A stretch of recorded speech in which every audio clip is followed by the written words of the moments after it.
Good everybody, my name's Brett Keno from Keno Sculpture. Today we're gonna go through a few videos on how to clean your limestone sculpture. Here we've got 4 sculptures that I created about 10 years ago, and they've got signs of mildew and mould, in some cases quite heavily ingrained into the stone itself. So we're going to do a cleanup of these sculptures so you get an idea of what's involved.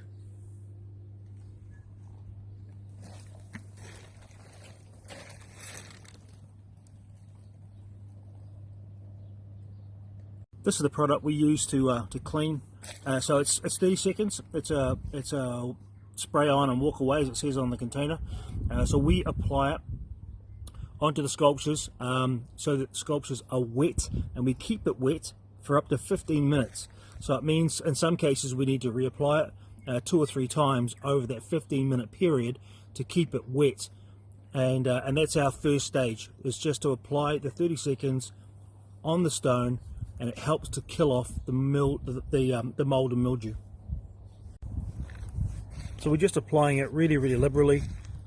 Just let it flow all over it. We're trying to wet the stone as best we can. It always pays to obviously wear things like a mask, because although this doesn't smell too bad, you just don't want it to sort of splash up on you when you're doing it.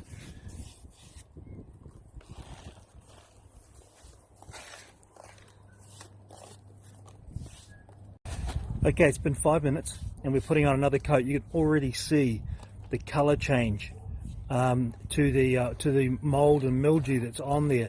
There's hues of pink and all sorts of things. It's coming up really dark.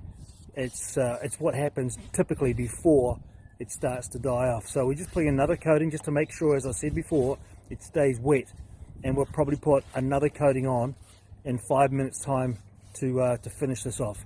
You can see the difference between that and the one next to it. They were the same color at one stage.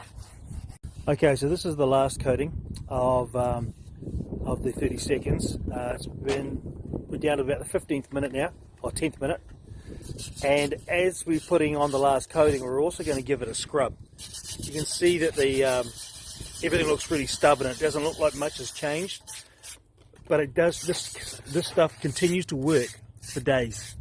So what we're doing now is just helping get into the pores of the stone with the scrubbing brush, and then we'll leave it, and we'll let the wet and forget do its job, and slowly but surely it all starts to disappear. Now there'll still be, in some cases where it's been left for a long time, some stubborn pieces, some stubborn bits of moss or mildew. We won't know whereabouts they are until we've allowed it to dry. And one other thing too, before we do that, is we rinse this off. So we don't leave the 30 seconds on. So once we've got this last one done and the scrubbing's been completed, we'll then rinse it off. It's of course still there on the stone because it's still working, but if we leave it on for too long or too much of it on, it can actually eat away at the stone. So we don't leave it on, we rinse it off at the end. Okay, so now we've applied it 3 times, we've kept the stone wet for 15 minutes, and we're now rinsing it off. So we've got a hose here, but if you don't have a hose, any sort of anything will do, like a water bottle. If you're in an urupa and there's a tap nearby, you can fill up a water bottle and rinse it off with that, or just take along a few water bottles and rinse it off with that. So it's just to get it off basically. Otherwise, as I mentioned before, it will continue to eat away at the stone if you don't rinse it off. Okay, now there are other sorts of, so we use 30 seconds as I mentioned earlier, but the reality is it's bleach.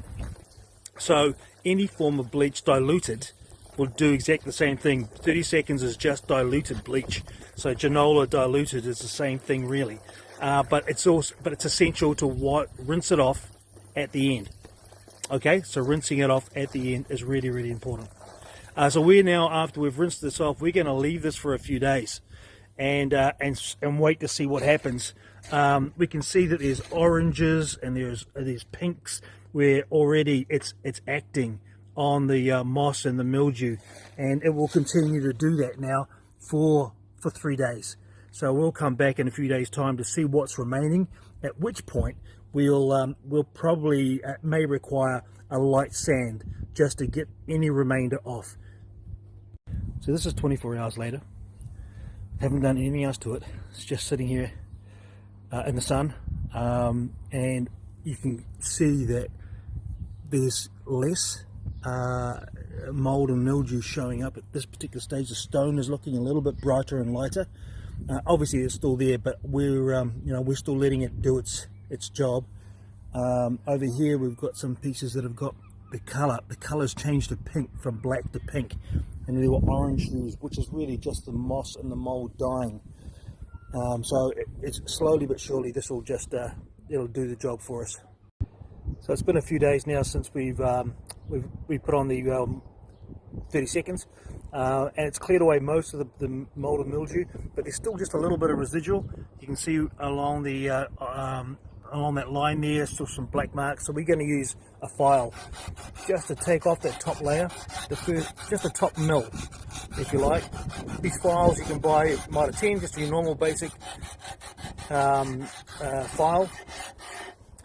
And once we've taken off that layer, we'll give that a bit of a brush to see whether we can still see anything. And then we'll probably go at it with a bit of sandpaper. This will do two things. It'll take care of the mold and mildew, and it'll also smooth up the surface once again, bringing it back to its original luster. Here's another example of a sculpture that we've had been asked to clean. We've already done the 30 seconds on it, and it's got some really stubborn parts of mold that are still evident. So this is an example you really do need to try and keep the cleaning up whenever you get a sculpture. So we're going to have a go with a rasp now. This is just your Mitre 10 rasp, so nothing special about it.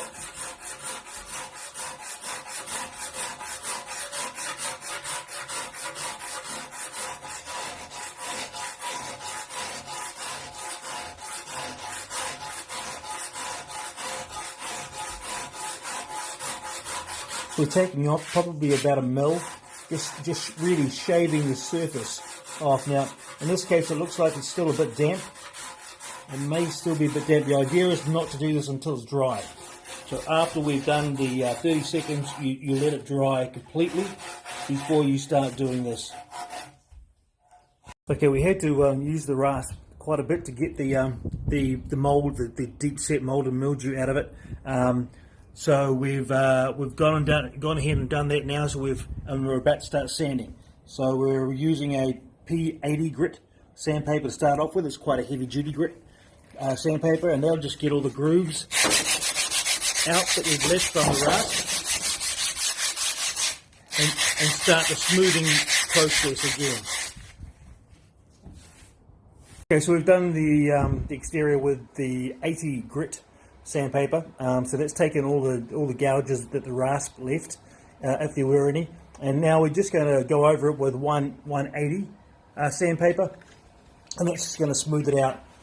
And Chrissy will show you how she does some of the edges and into some of the grooves. So this is just to smooth it out and to polish it up, essentially.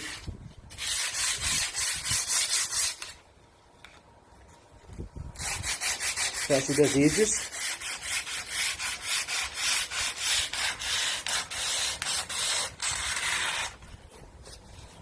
Okay, we've done all the sanding now, and we're just going to seal it.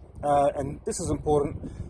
The sealing will prevent the mold and mildew from occurring too frequently or too quickly. So we're using bone dry here. It's concentrate, so you dilute it, and then we apply it quite liberally with a paintbrush and just slap it on. It soaks into the stone a good 5 mil. So the sealant's all on.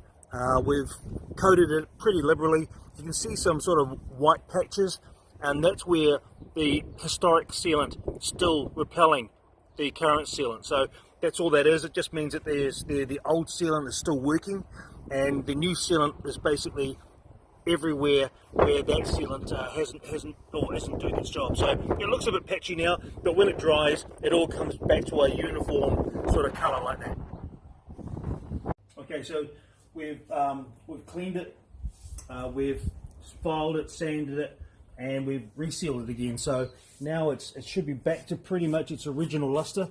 In order to sort of maintain it, I would suggest you hit it with 30 seconds once a year, whether you think it needs it or not, and that'll just keep all that black mould and mildew at bay. Okay, thanks for watching. My name is Brett Keno. This is Keno Sculpture.